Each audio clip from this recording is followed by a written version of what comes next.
Joining me now is Ahmad Bostan from Wakefield-based international charity PennyAppeal, which has launched their earthquake appeal to help Turkey and Syria.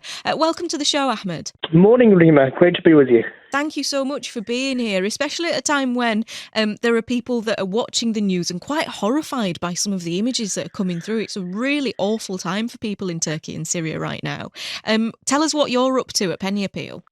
It's truly heartbreaking that we launched our emergency appeal immediately when the first earthquake happened, and our teams on the ground are really, really struggling. It is really, really difficult, and I cannot begin to say to you how incredibly brave teams are on the ground right now, who are literally risking their lives to save the lives of people around them, because just as they are trying to get their thoughts together and to get aid out, you're finding that there's another aftershock, there's another earthquake in effect, really, because the aftershocks are literally like the earthquake. I think there was some 220 plus earthquakes, including aftershocks, in the first 24 hours, which is just unheard of, really, anywhere in the world.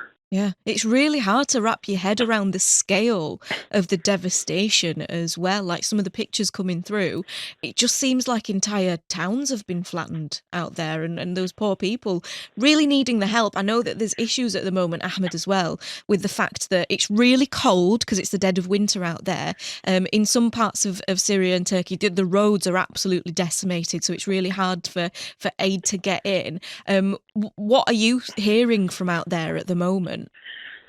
It is a very, very difficult situation. So our partners on the ground yesterday were able to gain access to around 5 villages, which they were able to free. But it is very, very intense in terms of the work going on the ground.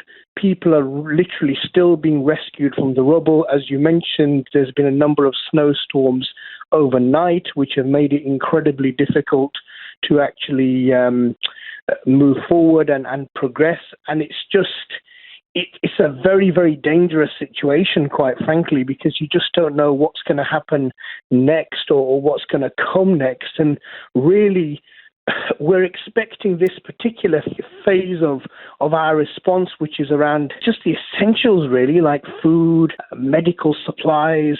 That's going to continue for at least the next 4 to 6 weeks. We can't even begin to even speak about recovery at this stage. That is how desperate the situation is on the ground. So what's needed at the moment, Ahmed, then? Because we know, and you will know this, running the Wakefield-based charity PennyAppeal, that people around here are very generous. People want to help. We've got a load of good eggs around us. There'll be people watching the news thinking, what can I possibly do for this, disaster that's happened elsewhere in the world? What can they do? Every penny counts, really, and people need everything right now. They need food. They need blankets, they need hygiene supplies, they need, your simple medicines as well are lacking in a huge way. We're also working with our partners to set up mobile medical camps as well for people who require medical attention. So whatever people can give, every penny, whether it's £5, £50, it will make a difference. And the teams on the ground are doing a fantastic job at delivering and supporting the people as best they can. And we've been really, really, really proud to just see how generous people have been in the past 24, 48 hours. And I have no doubt that people in Yorkshire and across the country will continue giving as long as the people out there need it. And then people can give to us via our website, PennyAppeal.org. And we, of course, will get their funds out there with our teams on the ground to provide that support to those who need it right now. Ahmed, thank you so much for being here this morning and giving us a bit of context as to the rescue effort, the aid missions that are happening out there. Ahmad Bostan there from Wakefield-based charity PennyAppeal. They've just launched their Turkey and Syria earthquake appeal.